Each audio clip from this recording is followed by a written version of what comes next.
Hello students, कैसे हैं आप लोग। क्लास 11th में हम लोगों ने माइक्रो इकोनॉमिक्स स्टार्ट कर दी है। फर्स्ट वीडियो आपको मिल चुका है और मैंने कहा था कि फर्स्ट वीडियो और अच्छे से तब क्लियर होगा जब इसका सेकंड और थर्ड वीडियो आएगा। आपने यदि फर्स्ट वीडियो देख लिया है तो अब यदि आप सेकंड वीडियो आज का देखेंगे तो डेफिनेटली आपको फर्स्ट और सेकंड पूरा क्लियर हो जाएगा। ठीक है, तो करें स्टार्ट। फर्स्ट वीडियो पढ़ने के बाद यही सेकंड वीडियो आपको देखना है। पहले मैं एक बात करती हूँ आपसे। एक मिडिल फैमिली है ना, एक मिडिल फैमिली में सपोज कीजिए कि वहां पर एक मेन है, ठीक है, दादाजी मान लीजिए, पापा मान लीजिए, और एक फैमिली में मम्मी है। ठीक, पापा तो हमारे मेन हो गए जो कमा कर लाते हैं, दादाजी हैं, दादी हैं, मम्मी पापा मेन जो पैसा कमा कर लाएंगे, और दो इनके 3 बच्चे हैं। तो कितनी फैमिली में मेंबर्स हो गए? 3 बच्चे और 3 ये 6 और एक पापा 7। ऐसे एक मिडिल फैमिली होती है। अब जब पापा की सैलरी आती है, क्या आती है पापा की बेटा? सैलरी। तो सैलरी एक रिसोर्सेज जो है वो तो लिमिटेड है कि 15,000 20,000 रुपए आएंगे। अब 20,000 रुपए में मम्मी को पैसा देना है क्योंकि घर खर्चा चलाना है, दादाजी की दवाई आएंगी, दादी जी की दवाई आएंगी, बच्चों की स्कूल की फीस भरना है, बहुत सारे काम होते हैं। अब सैलरी फिक्स्ड है और वांट्स कितनी सारी हैं? बहुत सारी हैं। इतनी सारी वांट्स को फुलफिल करना है इतने ही रिसोर्सेस में। तो पापा को और मम्मी को बहुत दिमाग लगाना पड़ता है, प्रायोरिटी बनानी पड़ती है कि पहले कौन सी वांट्स को हम फुलफिल करेंगे और कौन सी वांट्स को अभी हम साइड में रखेंगे। ये सब ही देखना, स्टडी करना हमारा गवर्नमेंट का भी काम होता है। गवर्नमेंट भी यही करती है कि मेरे इतनी सारी पॉपुलेशन है और हमारे रिसोर्सेस लिमिटेड हैं, तो इन रिसोर्सेस लिमिटेड से हम पॉपुलेशन की कितनी चीज़ों की कितनी आवश्यकताओं को फुलफिल करें, और यही सब स्टडी करना इकोनॉमिक्स होता है। क्या होता है? इकोनॉमिक्स। हमने पढ़ा था इकोनॉमिक्स एक सब्जेक्ट है जहाँ पे ह्यूमन बिहेवियर के बारे में बात की जाती है, जहाँ पे रिसोर्सेस है, उस रिसोर्सेस का कितना फुल्ली यूटिलाइज किया जाए कि ज़्यादा से ज़्यादा लोगों की आवश्यकताओं को पूरा किया जा सके, उनकी नीड को फुलफिल किया जा सके। तो एक फैमिली में जो कमाने वाला होता है वो भी पूरी स्टडी करता है, एनालिसिस करता है, और कुछ इसी तरह से हमारी गवर्नमेंट भी स्टडी करती है। ठीक है, क्योंकि हम सब परिवार हैं, हमारा देश और गवर्नमेंट, और जो डिफरेंट इकोनॉमी है, तो हम ये कह सकते हैं कि डिफरेंट जो इकोनॉमी है जहाँ पे लोग पैसा कमा रहे हैं, उन सारी इकोनॉमी की स्टडी करना, एनालिसिस करना क्या होता है? इकोनॉमिक्स। तो उसी में पहला वर्ड जो होता है स्कैरसिटी। स्कैरसिटी मतलब लिमिटेड रिसोर्सेस। क्या होगा? Limited resources. तो अब हम स्कैरसिटी की सबसे पहले डेफिनेशन और स्कैरसिटी क्यों होती है उसके बारे में पढ़ेंगे। तो करते हैं स्टार्ट। स्कैरसिटी। तो सबसे पहले हम आज पढ़ते हैं scarcity. Scarcity, resources are scarce in relation to human wants। आप इतना सा लिख सकते हैं कि resources scarce हैं, कम हैं, और human wants बहुत ज़्यादा हैं। ये छोटी सी डेफिनेशन हो गई। यदि हमें थोड़ी सी बड़ी डेफिनेशन लिखनी है तो हम लिखेंगे It refers to the situation when what you have is less than what you wish to have। आपके पास कितना है और आप कितना चाहते हैं। है कम चाहते हैं ज्यादा, तो इसे कहते हैं स्कैर्सिटी।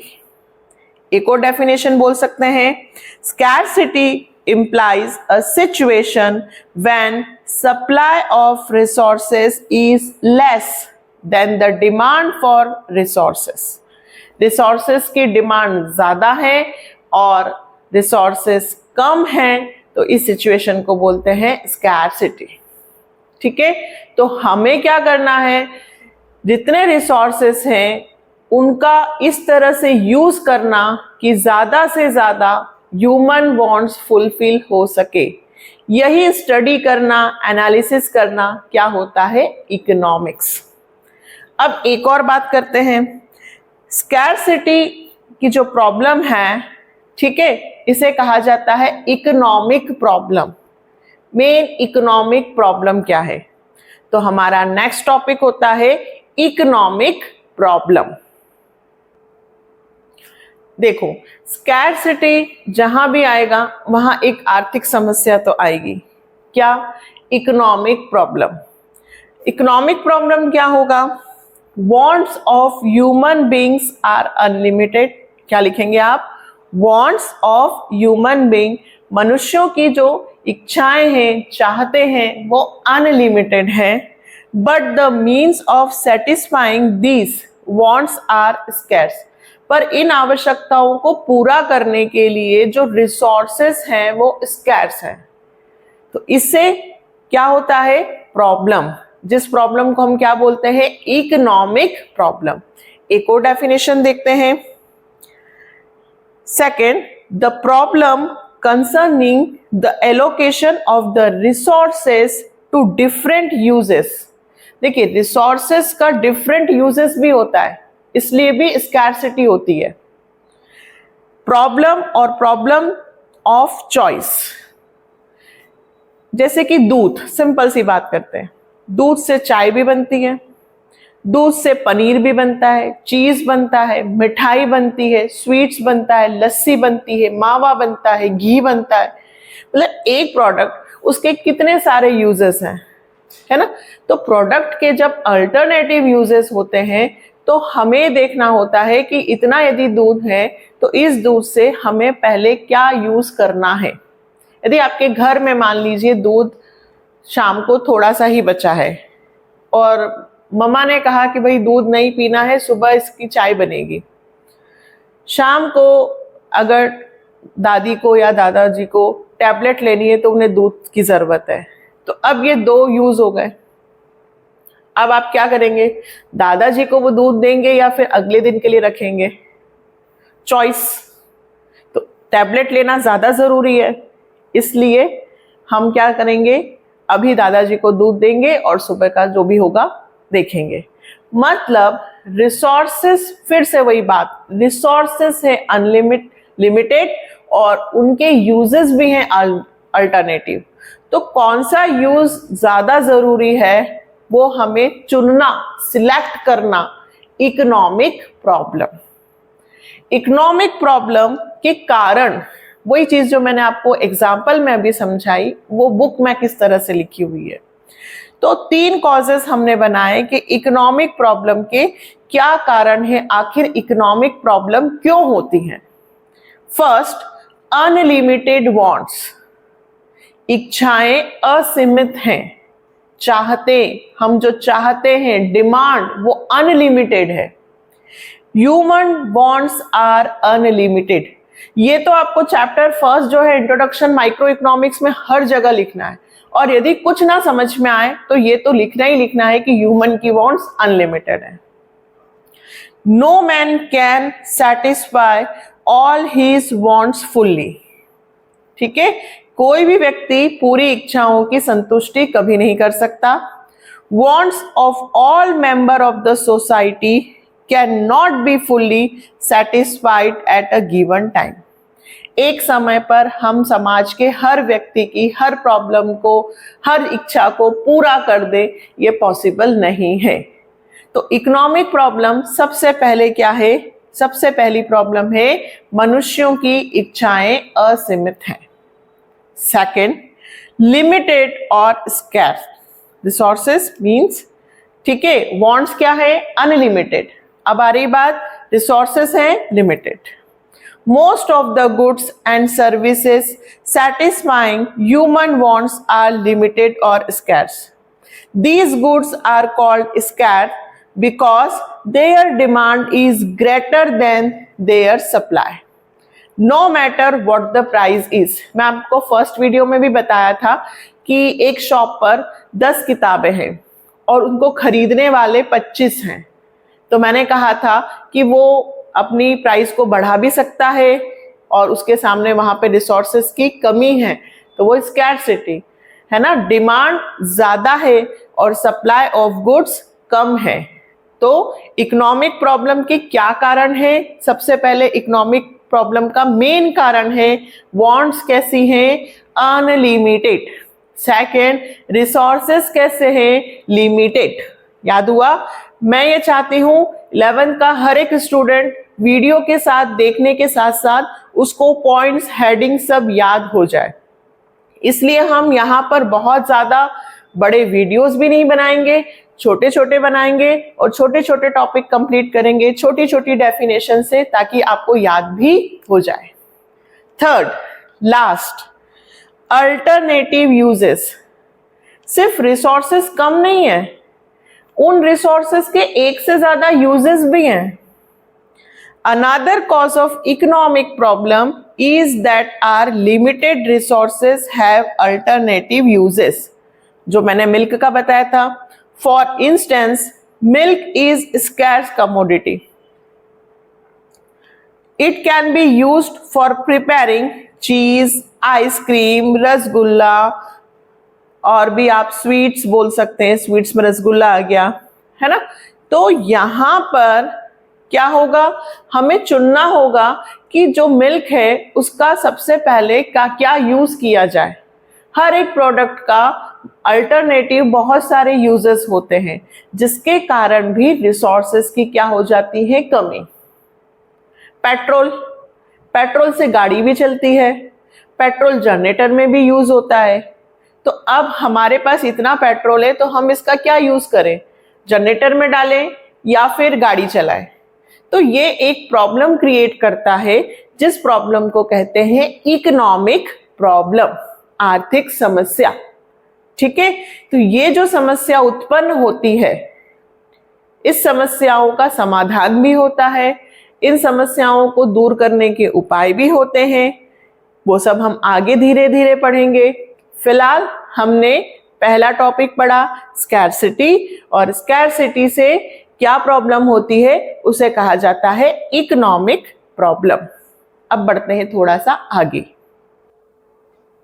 तो अब हम पढ़ते हैं इकोनॉमी एक्टिविटीज। हमने पढ़ा था कि ह्यूमंस अपनी आर्थिक आवश्यकताओं को, फाइनेंशियल नीड्स को, अपने जीवन को जीने के लिए एक्टिविटीज करता है ना, इकोनॉमिक एक्टिविटीज। अब देखो, ये इकोनॉमिक एक्टिविटीज को किस तरह से गवर्नमेंट रेगुलेटेड करती है, इकोनॉमिक एक्टिविटीज को किस तरह से कंट्रोल किया जाता है। तो हर एक नेशन में एक्टिविटीज को कंट्रोल करने के अपने नियम होते हैं, रूल्स होते हैं, रेगुलेशन होते हैं। तो इस तरह से इकोनॉमी को ऑर्गेनाइजेशन करने के लिए 3 तरह की इकोनॉमी हैं, टाइप्स हैं। पहला, कंट्रोल और centrally planned economy. Second, free economy और मार्केट इकोनॉमी। और तीसरा है मिक्स्ड इकोनॉमी। यहाँ हम बात करते हैं कि इकोनॉमी जो होती है उसके कितने टाइप्स होते हैं, मतलब जहाँ पर काम किया जाता है उन एक्टिविटीज को कंट्रोल क्या गवर्नमेंट करती है, क्या मार्केट फोर्सेस कंट्रोल करते हैं, या दोनों मिलकर करते हैं। अभी बता रही हूं, धीरे धीरे ही चल रहे हैं। इकोनॉमी के 3 टाइप्स होते हैं कि जो काम हो रहा है, वर्क हो रहा है उस पर, जैसे कि हम अपने नेशन की बात करें इंडिया में, तो हमारे यहाँ सिर्फ गवर्नमेंट काम करती है क्या? नहीं, गवर्नमेंट और हमारी मार्केट फोर्सेस। गवर्नमेंट यदि प्राइस डिसाइड करना है कि इस वस्तु का, कमोडिटी का कितना प्राइस होगा। तो गवर्नमेंट डिमांड सप्लाई को भी देखती है और गवर्नमेंट का भी इन्वॉल्व होता है। दोनों का इन्वॉल्वमेंट होने के बाद प्राइस डिसाइड होती है। एक सिंपल सा एग्जांपल, ठीक है। तो हमारे यहाँ कैसी इकोनॉमिक हुई? मिक्स्ड। अब यहाँ पे हमें इकोनॉमी का डिफरेंस तैयार करना है। यहाँ पे जैसे मैंने आपको फर्स्ट वीडियो में दिया था माइक्रो एंड मैक्रो इकोनॉमिक्स, और एक और दिया था इकोनॉमिक एंड नॉन इकोनॉमिक। यहाँ पे आज मैं आपको डिफरेंस दे रही हूँ इकोनॉमी का। ये सारे मोस्ट इंपॉर्टेंट टॉपिक है। आपका जो टेस्ट होगा, एग्जाम होगी, उसमें ये आएंगे। तो हम आज तैयार कर रहे हैं एक और डिफरेंस। पहला point, these are the economics where the economic activity. अब इकोनॉमिक एक्टिविटी में क्या हो सकता है? प्रोडक्शन भी हो सकता है, कंजप्शन भी हो सकता है, इन्वेस्टमेंट भी हो सकता है, प्रोड्यूसर जो चीजें बनाता है, कंजप्शन कंज्यूमर जो हम चीज खरीद कर लाते हैं, हम पैसा कमाते हैं, उसको इन्वेस्ट करते हैं। ये सारी कौन सी एक्टिविटी हुई बेटा? इकोनॉमिक। तो इन इकोनॉमिक एक्टिविटीज को firmly controlled by the government. जब कंट्रोल किसके द्वारा हो? गवर्नमेंट। शॉर्ट में लिखना चाहें तो कंट्रोल बाय द गवर्नमेंट। सारी एक्टिविटी को कौन कंट्रोल करता है? गवर्नमेंट। तो वो कौन सी इकोनॉमिक होगी? Economy controlled. Second, free economy में these are the economics where the economic activities are controlled by the market forces। जहां पे गवर्नमेंट का कोई इन्वॉल्वमेंट नहीं होता, जहां पे हम डिमांड और सप्लाई को ध्यान में रखकर चीजें, प्राइस कंट्रोल होती है। यहाँ पे मार्केट फोर्सेस अब कंट्रोल करती है इकोनॉमिक एक्टिविटीज को, तो उसे कहा जाता है free economy. And third, mixed economy. These are the economies where the economic activities are governed by the free play of market forces but are regulated by the government। जहां पे market forces भी होती हैं और जिनका control government के हाथ में भी होता है, उसे क्या कहते हैं? Mixed economy. तो पहला ये डिफरेंस याद करने से, आपको इसकी डेफिनेशन याद करने से, अगर आपको 1 मार्क्स में आता है कि what do you understand by mixed economy, what do you understand by free economy, तो आप ये डेफिनेशन लिख सकते हो। हमें डिफरेंस ऐसे याद करना है, मीनिंग, ताकि यदि 1 मार्क 2 मार्क्स में हमसे केवल मीनिंग पूछे तो हम फर्स्ट पॉइंट लिख देंगे, और डिफरेंस पूछेंगे तो ये मीनिंग लिखकर और फिर इसके बारे में लिख देंगे। तो फर्स्ट हमने मीनिंग याद किया। Second point, economic decision are driven by the motive of social welfare, control और सेंट्रली प्लान इकोनॉमिक। जब गवर्नमेंट का इन्वॉल्व होता है तो उनका मेन उद्देश्य होता है समाज की सेवा करना। गवर्नमेंट हस्तक्षेप, पूरा कंट्रोल इसलिए करती है क्योंकि उन्हें समाज की सेवा करनी है, देश के लोगों को ज्यादा से ज्यादा उनकी इच्छाओं को फुलफिल करना है। Second, economic decision are driven by the motive of profit maximisation. जब गवर्नमेंट इन्वॉल्वमेंट नहीं होता है, मार्केट फोर्सेस के हिसाब से सब काम होता है, तो वहां पे लोगों का मेन मकसद होता है प्रॉफिट ज्यादा से ज्यादा अर्न करना। आपको एक एग्जांपल देती हूँ। मार्केट में, मंडी में फसल कम आई, प्रोडक्शन कम हुआ किसानों के द्वारा। अब प्रोडक्शन जब कम हुआ तो लोग खरीदने वाले, तो डिमांड तो बहुत ज्यादा है, तो ऐसी कंडीशन में उन फसलों की जो प्राइस है वो हाई हो जाएगी। इससे फायदा किसको होगा? मंडी के व्यापारियों को, है ना, क्योंकि गवर्नमेंट का इन्वॉल्वमेंट नहीं है। तो यहाँ पे यदि गवर्नमेंट का इन्वॉल्वमेंट नहीं होगा तो व्यापारी मनचाहा पैसा वसूल करेगा, मतलब प्रॉफिट ज्यादा होगा। और अगर गवर्नमेंट यहाँ पर आकर इन्वॉल्वमेंट करेगी तो फिर वो कौन सी इकोनॉमिक बन जाएगी? Mixed. Third, economic decision are driven by the motive of both profit maximisation and social welfare.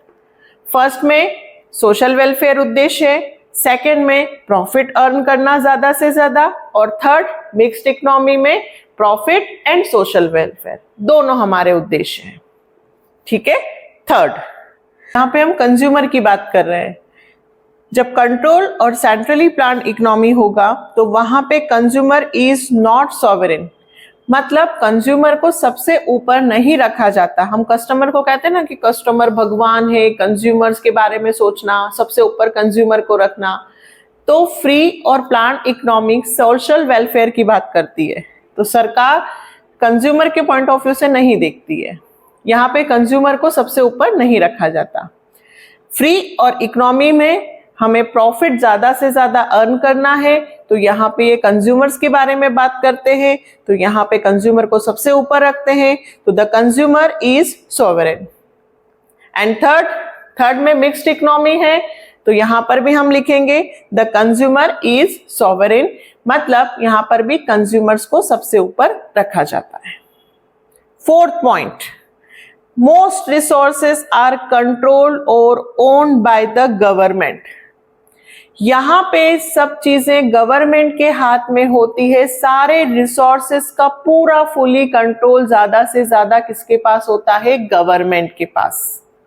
Second, most resources are controlled और ओन्ड बाय द पीपल, या लोगों के पास ही होता है, जो जिन्होंने प्रोड्यूस किया है वही प्राइस डिसाइड करते हैं, मार्केट फोर्सेस। तो यहाँ पे गवर्नमेंट के पास कोई रिसोर्सेस नहीं होते, यहाँ सारे रिसोर्सेस का कंट्रोल किसके पास है? लोगों के पास, by the people. Third, resources are controlled both, यहाँ पे both by the government and by the people, यहाँ गवर्नमेंट के हाथों में भी होता है और लोगों के हाथ में भी। ठीक है, तो ये कितने पॉइंट्स हुए? 4। कितने पॉइंट समझाए मैंने आपको? 4। इकोनॉमी कितने तरह की होती है? पहली कंट्रोल, जिसमें पूरा कंट्रोल किसके पास होता है? गवर्नमेंट।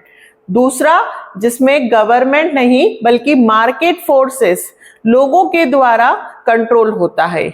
और थर्ड, गवर्नमेंट और मार्केट फोर्सेस दोनों। अच्छा, यदि आपसे एग्जाम्पल पूछें कि कहाँ पे कौन सी इकोनॉमी हो सकती है, तो कंट्रोल और सेंट्रली प्लान्ड इकोनॉमी, जहां पे पूरा डिसीजन गवर्नमेंट का होता है, वहां पर हम एग्जाम्पल बोल सकते हैं China, Russia.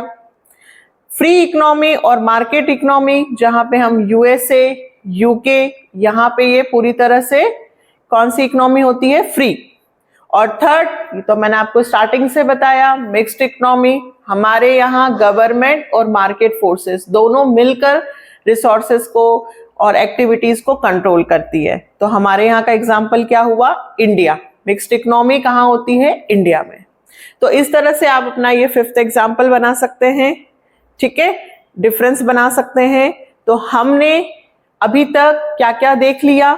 Scarcity, economic problem और डिफरेंस। हम और भी सीख सकते हैं, बट आपके लिए बस यहीं तक। क्यों? क्योंकि आपको इतना याद करना है। अब आपके पास कितने वीडियोस हो गए बेटा? 2। आपने economics, economy, micro economic, macro economics में डिफरेंस, और economic activity, non economic activity में डिफरेंस, फिर यहाँ पे इकोनॉमी के टाइप्स, स्कैर्सिटी और इकोनॉमिक प्रॉब्लम पढ़ा।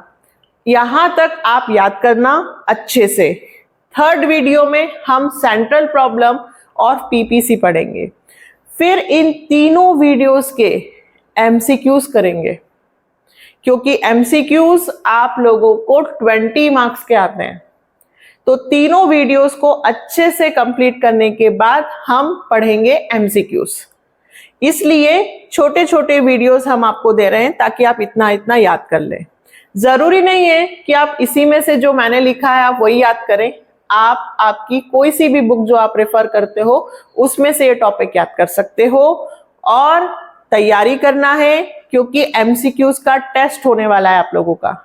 जितने लोग हमसे जुड़े हैं वो 11th क्लास के जो वीडियोस देख रहे हैं वो कमेंट सेक्शन में अपना नाम और वो कहाँ से बिलोंग करते हैं उनकी जगह, ये हमें कमेंट सेक्शन करके देना है।